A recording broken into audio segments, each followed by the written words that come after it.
You know what the greatest secret of history is? It's that history can be changed. And yeah, I know, everyone says history can't be changed, but it can. And today we're going to talk about how history isn't just something that goes backwards, history goes forward too. And all those great things that haven't happened yet, that's history that's just waiting to be written. So how do you change history? I'm going to tell you by sharing with you the 3 things that I tell my kids every night when I tuck them into bed. It's true, I stole the idea from a friend of mine who told me what his father used to share with him. Every single night when I tuck my kids into bed, I tell them these 3 things. Dream big, work hard, and stay humble. So let's look at them all. First, dream big. You know who has the biggest, best dreams of all? You, young people. You know how old Martin Luther King Jr. was when he became the leader of the most famous bus boycott in history? He was 26. You know how old Amelia Earhart was when she broke her first world record? 25. You know how old Steve Jobs was when he co-founded Apple Computer? 21.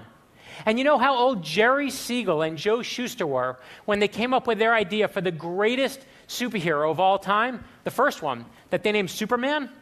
These guys were 17 years old. 2 17-year-old kids created Superman. They weren't good looking. Look at the picture, right? They weren't popular. They had no money. But they were 2 best friends with one dream. And with just their imaginations, they gave the world Superman. And I know, creating Superman is a once-in-a-lifetime big dream. So I want to tell you about Alexandra Scott. She goes by Alex. Alex was diagnosed with cancer before she was even a year old. And that was the only life she knew. Sickness, chemotherapy, and surgery. When she was 4, Alex asked her parents, could she put a lemonade stand in the front yard? She didn't want to buy anything for herself. She wanted to use the money to give it to doctors to help other kids with cancer. Okay? In a single day, Alex's lemonade stand raised $2,000. But here's what I love. Soon after that, other lemonade stands started popping up, all with Alex's name on it. Eventually, they raised $200,000. And then Alex had a new goal. She said, let's raise $1 million. On June 12th, 2004, hundreds of lemonade stands started opening up in every state in the country. Ordinary people selling water and sugar and lemons to help kids with cancer. Nearly 2 months later, Alex died while her parents were holding her hands. She was 8 years old. But before she died, Alex said that next year's goal should be $5 million. Today, her dream has raised over $45 million, and it is still going strong. One idea, one girl, one big dream. And you know what she said? This is a direct quote from her before she died. She said, "Oh, we can do it. If other people will help me, I think we can do it. I know we can do it." You dream big. I don't care how old you are, and don't let anyone tell you otherwise. You will change history. And that leads me to the second thing I tell my kids, work hard.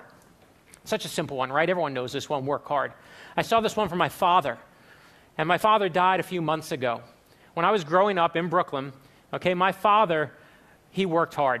He had no money. We had no money growing up. He worked every Saturday, every Sunday. I watched firsthand every weekend what hard work was. And I saw that the hardest work of all is being resilient when you're facing failure.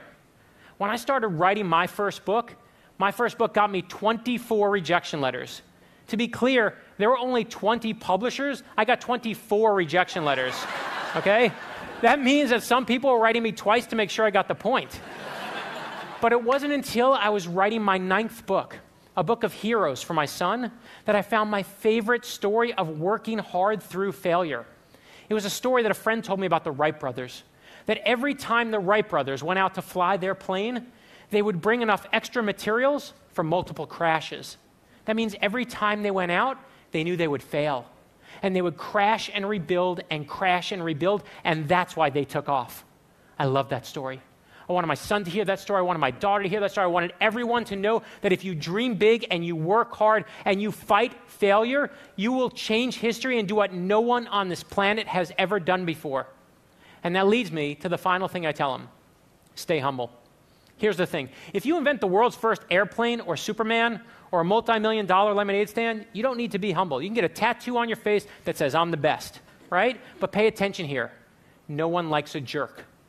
In fact, the world needs fewer loudmouths, so stay humble. When Thomas Jefferson wrote the Declaration of Independence, you know he never took credit for writing it while he was alive? It wasn't until he died and it was in his obituary that the average American found out that he was the author.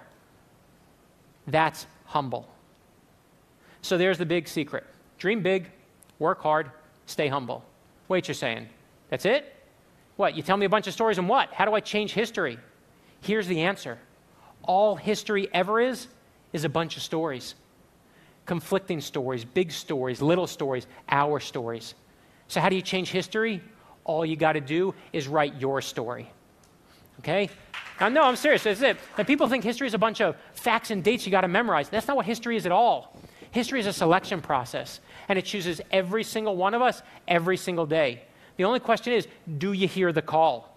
And that leads me to the most important thing I'm going to tell you here. You will change history. Some of you will change it in big ways, affecting millions of people.